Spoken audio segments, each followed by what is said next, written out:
morning, Restore Church. It's Jordan Taylor here, and there's a lot of stuff going on here. Oh, wait, wrong thing. My bad. Hey, my name is Jordan Taylor, and you probably recognize me as the guy from the screens. But I am on staff here as the production director, which just is a fancy term for I'm up there in the AV loft a lot of the times, and most of what you see is on the screen. And I'm just making sure our services are running smoothly with the help of an incredible production team. Can we give a shout out to our production team up there? None of what we do here on a Sunday morning could happen without them in the the back driver's seat, I guess, because they're in the back and you never get to really see them. But you see everything that they help go on. Not just here in person, but did you know that our services actually reach people all over the world in multiple countries? And that's thanks to our production team doing such an incredible job. Can we give another round of applause? And real quick, just indulge me. Everybody say hi to the people all around the world. Hi. Yeah, that was a good one. Okay, 8:30 needs to take notes. All right. Well, I am super excited about today. And to be a little bit honest, I'm also a little nervous. Just a little nervous. It's been a long time since I have had the honor and the privilege to get up here, share the Word of God, and to preach on a Sunday morning. And part of that time was actually very intentional. There was a transition where I was a youth pastor, and now I'm the production director, and where I was getting used to that role, making sure everything's going on smoothly up there. And then also there was a pretty big event that happened about 2 months ago. If you don't know, March 31st, I got married. Yeah. Clap for me. That's awesome. You may recognize my beautiful bride, the love of my life, my best friend, who was standing right up here with the voice of an angel, leading us in worship with the maroon floral shirt as she's sitting in the front row, like, don't look at me. Formerly known as a Villanueva, now known as Hannah Taylor. Yes! She's just like, really, Jordan? Really? Come on. You signed up for this. Sorry. Everybody pray for her. She's got to put up with me for the rest of her life, or my life, which hopefully will be long. Well, hey, today we are going to be continuing our spring cleaning series. Have you guys been enjoying this series so far? Yeah, it's been good. This entire series is designed to really take a look and juxtapose, which is a fancy word of saying to do something right beside each other, in the springtime where we usually clean out our houses, where we usually go through underneath the bed and find all those dust bunnies. You're like, oh my gosh, that's disgusting. I've been living in this filth. And you're just like, let's get it out of here. Let's do a yard sale. I don't want none of this junk no more. And you get it gone. Well, we also have to do this in our spiritual lives. We need to take moments where we go through all of the clutter, go through all of the junk, and get rid of the things that are keeping us from having a better and a deeper relationship with God. We've covered topics with Pastor Adam opening up on Mother's Day with a sermon titled Mama Knows. It was a really good, clever title. Well done, Pastor Adam. I think that was good. But he opened up talking about discernment. And then after that, we talked about gossip and how it's really toxic in our lives and how we can tame our tongues. And then last week, Pastor Thomas had an incredible message about all of the clutter that we have in our lives. Did anybody else feel personally attacked when he said nobody can multitask? And he's like, no, actually, you can't do that. It's really switch tasking. You focus here, and then you focus there. I'm like, no, I can multitask. Don't ask Hannah. She'll say, no, I can't. But I love the topic that we are going to be diving into today. And I think it's very fitting for this to be a topic that I get to preach about this morning because it's really my first time preaching in a while. First service, I felt super rusty. I was like, man, okay, I got this. I got to do better. I had to fix some stuff in videos. And then additionally, it's a time where I'm adjusting, and me and Hannah are getting used to this new phase of our lives and trying to navigate that. Because today, we're going to be talking about fighting anxiety.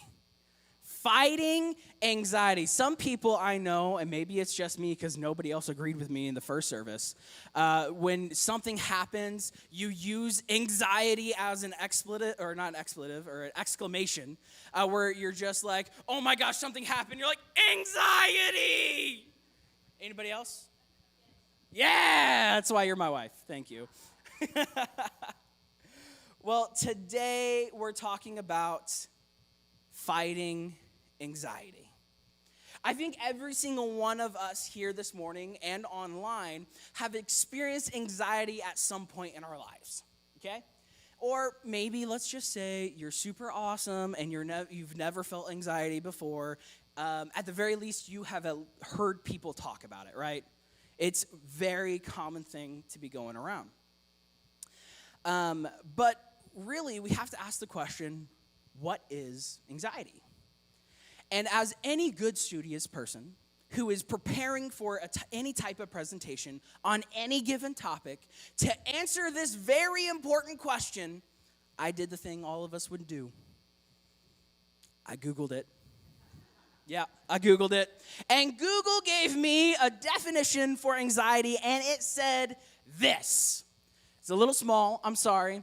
Anxiety is a feeling of worry, nervousness, or unease, typically about an imminent event or something with an uncertain outcome.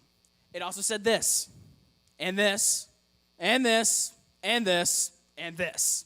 Yes, Pastor Thomas, I took notes from your sermon last week and did the same thing you did. Thanks.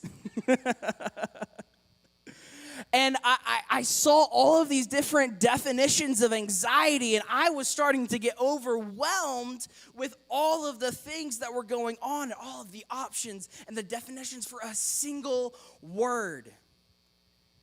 And you know what drove me crazy? Many of these definitions use the word itself in the definition. It said anxiety is an anxious feeling. Well, thanks, Google. That's really clear. Nice. Last week, Pastor Thomas told us about how over 100 zettabytes of information is created each year. Now, if you don't know what a zettabyte is, it is a billion terabytes, okay? A billion terabytes. So my computer right here has a 500 gigabyte hard drive, okay? 2 of these computers would have 1 terabyte hard drive, okay? So imagine with me right now 2 billion of these computers in this room. It would not fit. That is how big and how much is in a zettabyte. And there's over 100 of these created each year. Little did I know that 90% of the over 100 zettabytes is definitions for the word anxiety. I went to page 10 of Google. You don't do that. I went so deep. Like, I usually get to the end of the first page, and I'm like, okay, I got to retype my search, use different keywords, get something else in there. But there was just so much, and I just kept spiraling through Google and search and page, and I was like, oh my gosh. But in my spiraling, I did learn a couple things. Okay? Can I share them with you?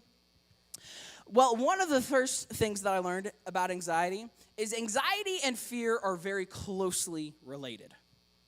In fact, one of the definitions I saw was that anxiety is our body's response to fear. Anxiety is a response to fear. But anxiety is not that simple. You can't just have a short one-phrase definition for it because it has such a wide range for things that it covers. And this is why it's so hard to define it in one simple way. But for the most part, I was able to differentiate fear from anxiety by this. Fear is an emotional response to a perceived threat or something that can cause us harm or pain. You with me? Okay. Everybody say yes if you're with me. Okay. Anxiety, on the other hand, is our body's reaction to a perceived future threat that may or may not be rooted in reality. It may or may not be rooted in reality. Who here in this room is an overthinker? Raise your hand. Don't be shy. There's plenty of us in here. Raise them. Raise them up high. Keep them up. Don't put them down. Don't put them down. Come on. Come on. Anybody else? Anybody else? Anybody else want to admit it? Okay. No, put it back up. I didn't say put your hand down yet. Okay. Everybody with their hand up, I'm so sorry to say, but you are much more prone to having bouts of anxiety than anybody else. You know why? You can put your hand down now. Okay. I got you. The reason you're more prone to having bouts of anxiety is because we overthink everything. And I mean everything. You're like, okay, I got to get on the bus to go to school. All right, and now I'm thinking of all the worst case scenarios. What if I get on the bus and it smells bad? What if I get on the bus and my friend's not there? What if I get on the bus and the only seat left is next to the high school bully? What if I get on the bus and another bus comes and hits the bus and it becomes busception? What happens then? And you just replay scenario after scenario after scenario in your head, and you just start spiraling. This typically leads to bouts of anxiety. Sorry, but that's how it is. Now, there's a doctor whose name is very hard to pronounce, but I'm going to treat it like a Bible name, so I'm just going to say it, and you're going to trust me that I'm right, okay? All right? That's the trick, if you didn't know. That's the trick. None of us know. We just say a word, and you're like, yeah. There's a doctor named Andres Felipe Sciola, and I didn't put his name up on the screen intentionally, because now you know I'm right.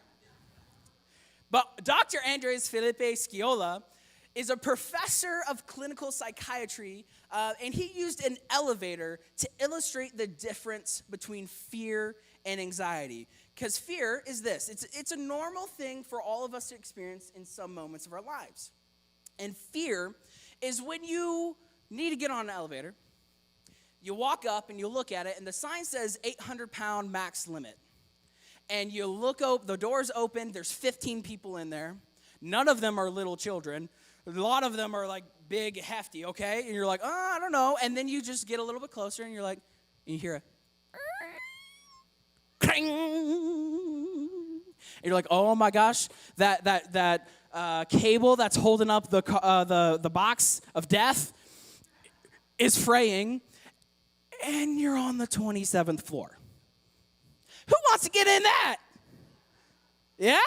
No? Nobody? Oh, okay. Because there is a real danger to my safety if I was to get on this elevator. Looking at me and knowing me and my weight, if I get on that, I'd be the straw that breaks the camel's back, and we'd be crashing down to a fiery demise.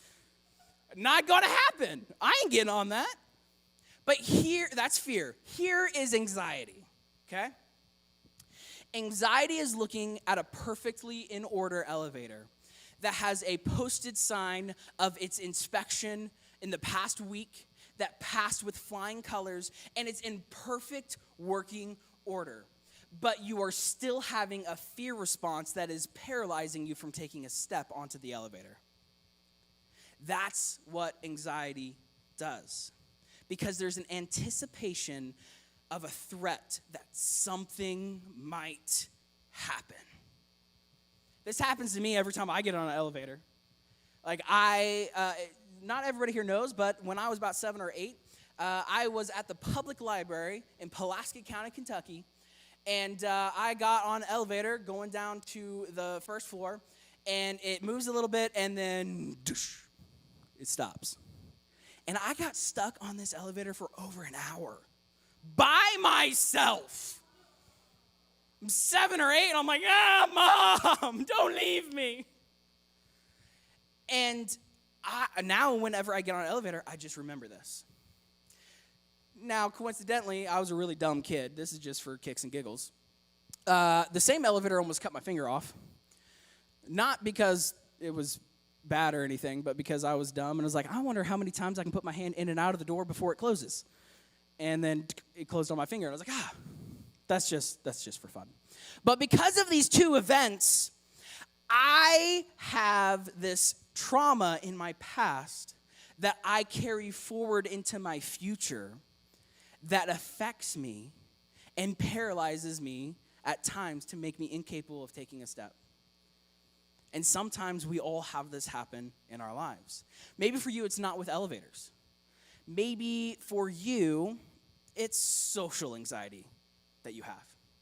You have a fear that you won't be accepted for who you are, that you'll say something wrong and everybody's gonna laugh and make fun of you. So you stay as quiet as possible, you don't talk to anybody, and you try to be noticed as little as you can. Maybe you even order all of your groceries on Shipt or the Walmart app so they deliver it to your door so you don't even have to go to the store. Some of you didn't know that's a thing. Now you're gonna do that when you get home, huh? Or maybe for you, it's anxiety surrounding public speaking, okay? Some of us, if I hop down off the stage and I came right over here and I said, hey, Izzy, say hi to everybody. Hi. Can you tell everybody your favorite form of potato? Fries. That's a good form. What's your favorite fry? Normal. What does normal mean? Like the regular ones, Not the you need Jesus. Chick-fil-A fries or a waffle? I'm going back on stage. That's Jesus chicken, okay? That means that's Jesus fries. I might be a little biased, I'm sorry. But everybody give Izzy a round of applause. That was really well done. Yeah.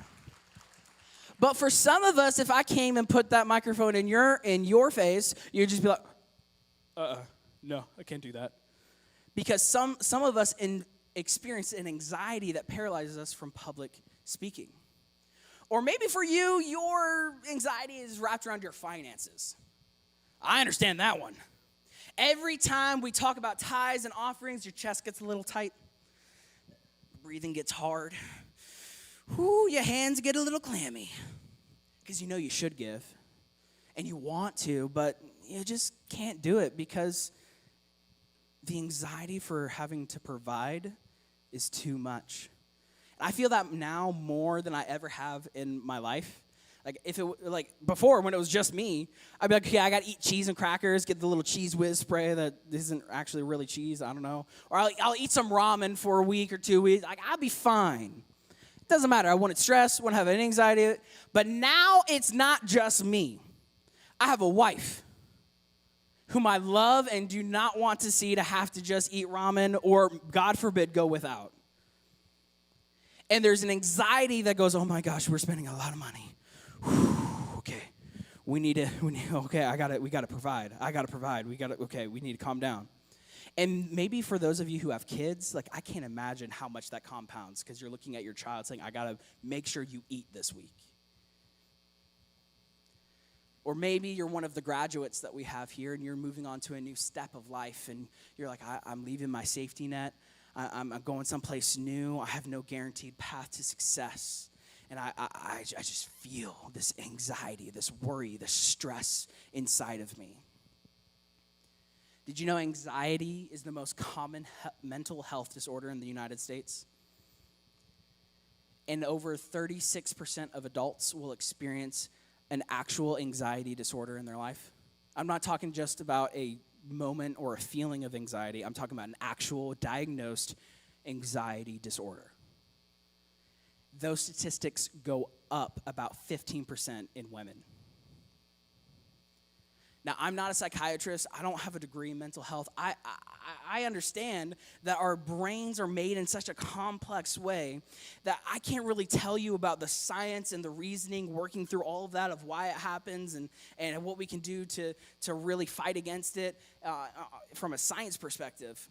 But what I can do is I can give you some biblical truths to help you in your fight against anxiety. Are you guys ready for this? We got 11 minutes and we're going to go. You guys ready? All right, let's go.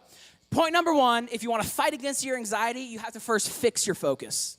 You have to first fix your focus. One of the most popular verses about anxiety in the Bible comes from Philippians 4, 6 through 7. It says this, don't worry about anything. How? Instead, pray about everything. Okay. Tell God what you need and thank him for all he has done. Did that. Then you will experience God's peace. Still waiting on that one. Which exceeds anything we can understand. Okay, get that. His peace will guard your hearts and minds as you live in Christ Jesus. Is that like a lot easier to say than do? Or is it just me? I don't know how many times in my life I've had a bout of anxiety or something's going on and one of my friends comes up. You know, we grew up in Kentucky in the Bible Belt, so we're coming up. We're trying to sound all spiritual. The piano starts playing in the background with a pad. And he's like, Jordan, remember what Philippians says. Don't worry about nothing. God's got it. I know. It's just so hard to do right now. This doesn't help me just you saying this over and over. The feelings are still there. But see, it wasn't until I took a look a little bit further in Philippians 4, verses 8 and 9, that things started to click for me just a little bit. So I want to read this for you guys. It says this, starting in verse 8. And now, dear brothers and sisters, one final thing. Fix your thoughts on what is true, what is honorable and right and pure and lovely and admirable. Think about things that are excellent and worthy of praise. Keep putting into practice all you learn and receive from me, everything you heard from me and saw me doing. Then the God of peace will be with you. See, our world is super cluttered, and it's really difficult to give all of our worries to God because we have so many of them. Our whole lives we're told to focus on working hard, to getting good grades, to hanging out with the right people, to getting into a good college, to focus on the project, focus on the writing a good resume, focus on getting the right job, focus on marrying the right person, focusing on raising your kids right, focus on getting your credit score back up after student loans killed it. All of these things demand all of our attention and focus, and it's so incredibly hard not to become slaves to the demand of the urgent. Like the old adage says, the squeaky wheel gets the grease. And it's so easy to let our minds slip and focus on all the things that are going wrong in our lives, and instead of focusing on what is true, what is honorable, what is good. We give all of our focus on what's going wrong, and we lose our focus on the one thing that matters, Jesus Christ. And now that I've brought you to this very tense moment, intentionally, can we play a game? Yeah? Can we play a game? All right, I used to be a youth pastor, so I like games. So what this game is going to consist of is we're going to take a video, and it's going to start on a picture. And it's going to be really zoomed in. It'll progressively zoom out. You got to guess what it is. Just yell it out at me. You don't have to raise your hand. I can barely see any of y'all anyway. So just yell it out real loud because I want to hear it, okay? Go ahead and roll that video. All right, what is that? What? An eye? An eyeball? What kind of an eyeball? A frog eyeball. Anybody else got any other guesses? A lizard eyeball? Okay, whoever said frog eyeball, was it you? You didn't, okay, she's my wife, but she didn't see any of it, I promise. Okay, next one. What is this? Spaghetti? If you're eating spaghetti that looks like that, I'm sorry, but you got a problem. Somebody said a toothbrush? Okay. Well done. It was a toothbrush. Good job, guys. Give yourselves a round of applause. We got one more, though. One more. This is the hard one. I like this one. What is that? A worm? A what? What is that? A pencil. Anybody else got anything?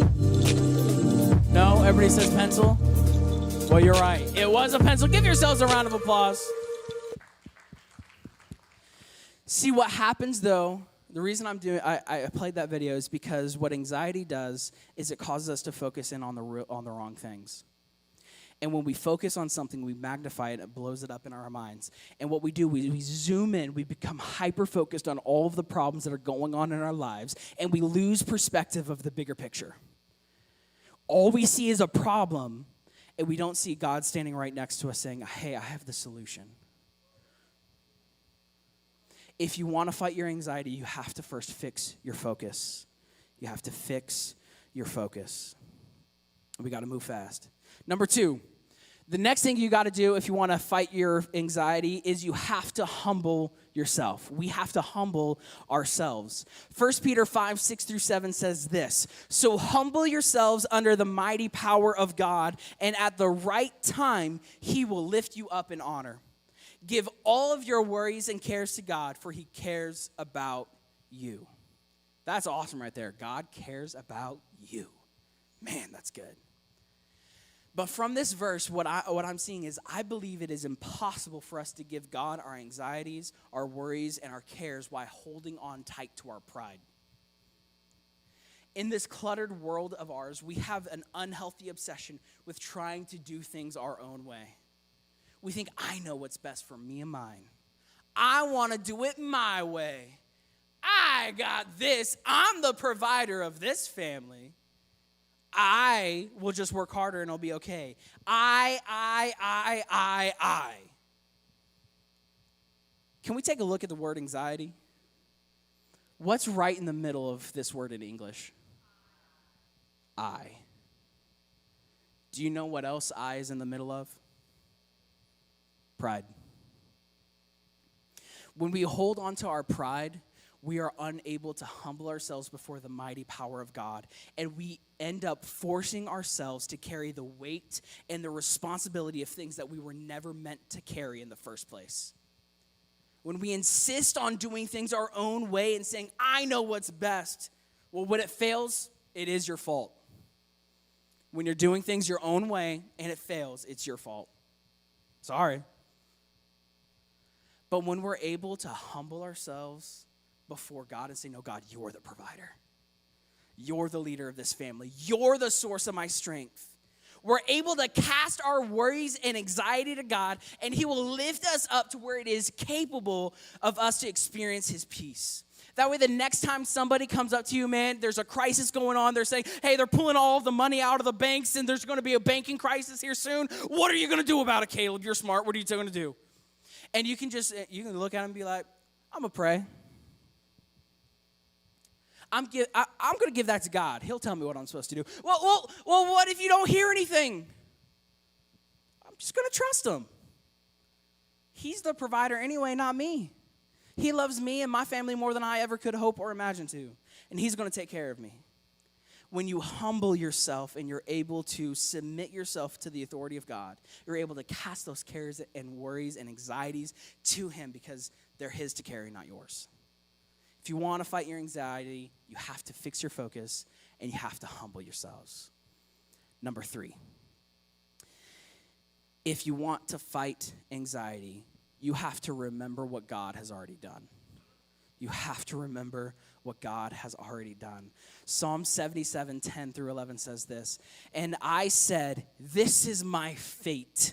The Most High has turned his hand against me. That doesn't sound really uplifting or good, does it? But I love Psalms because of this, because it gets to the root and the raw feeling that we all have. Has anybody ever experienced this feeling in their life before? Where you're just like, God, where are you? What is going on? I'm at the end of my rope and I don't know what I'm going to do. And there's just everything coming on and I'm spiraling and I'm spinning and I'm wasting all of this energy to when I finally stop, I'm exactly where I was before and I'm dizzy and can't see anything. But then it continues. And it says in verse 11, but then I recall all you've done, O Lord. I remember your wonderful deeds of long ago. You know that commercial for Snickers where it's like everybody's hangry and they just need to eat a Snickers? I think sometimes when we have so much anxiety and bouts of fear and paralyzing self-doubt, sometimes we just need to take a moment, breathe.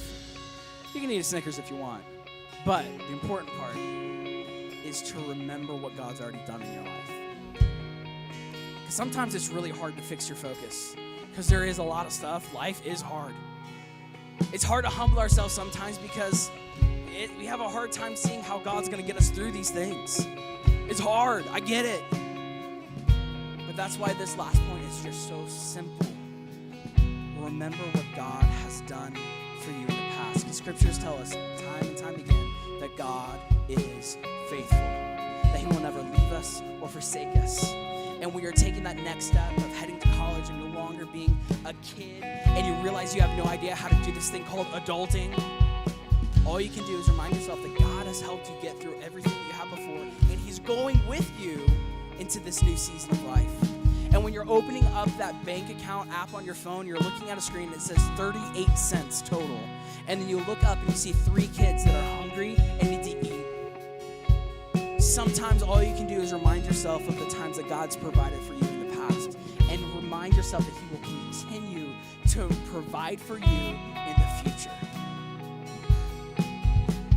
Sometimes all we have to help us through our anxiety is a memory of what God's done. But some of you here might be saying, man, I don't even know Jesus. I don't even know God, let alone know of a time that he actually did something for me to help me stand on it for the future. Well, if that's the case, if you don't know anything, if you don't see where God has moved in your life before, let me tell you of the most important thing that God has ever done for you or for anybody on the face of this planet of all time. He sent his one and only son to the earth to die on a cross, to be beaten, to be broken, to be bruised, to be stabbed with a spear, to have a crown of thorns. I'm talking big thorns like this, not little baby rose thorns, okay? Shoved on his head to forgive you of your sins, to be the final sacrifice just because he loves you and he wants to spend eternity with you in heaven. And if God hasn't done a single thing for you the rest of your life, that was enough. That was enough. And if you don't know God, man, there's a table in the back. There will be people over there that would love to talk to you about meeting God and your Savior. That's the best decision you could ever make after service. So I want to put this last step into practice really quick. Here in the church, we have this cool thing called communion. You should have received this little cup if you've never done this before. It's some grape juice and a little wafer that's supposed to be bread, and sometimes doesn't taste that great. I'm sorry. But these represent the body and the blood of Christ. And communion is a time for us to remember Jesus and what he did on the cross. It's a time for us to honor and praise him for what he's done.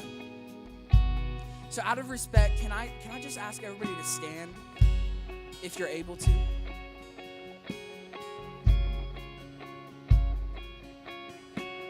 In Luke 22, verse 19, it says this. And he took the bread and gave thanks and broke it. Can everybody just take this little wafer, just break it? I don't know why I do that every time, but I just love to actually break it because it's symbolizing God's body that was broken, that was beaten and bruised for us. Because it goes on to say, this is my body given to you.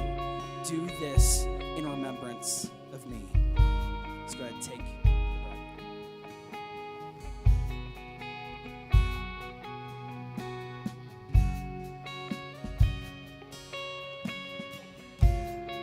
Then in verse 20, it goes on to say this. In the same way, after the supper, he took the cup, saying, this cup is the new covenant in my blood, which is poured out for you. Because when Jesus died on that cross and the blood was spilled, the entire world changed. There was a new covenant to where God said, you don't have to come and give sacrifices in the temple anymore. I'm the final sacrifice. I am the pure lamb. I am.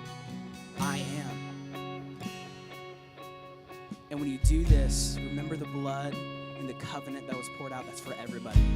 Not a select few, not the holy people. A covenant that was made for every single person as long as they choose to accept it. Let's take the cup.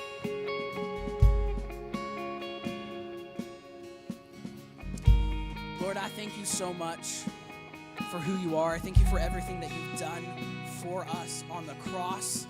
And continue to do for us each and every day of our lives. I think you are not a God that just sits up in his throne and watches us suffer. That you are a God who is active in our lives, who is standing right beside us saying, hey, I've got the solution to all of your problems. I got the solution to all your fears and your anxieties. All you got to do is focus in on me. Don't look at the stuff that's going on in your life.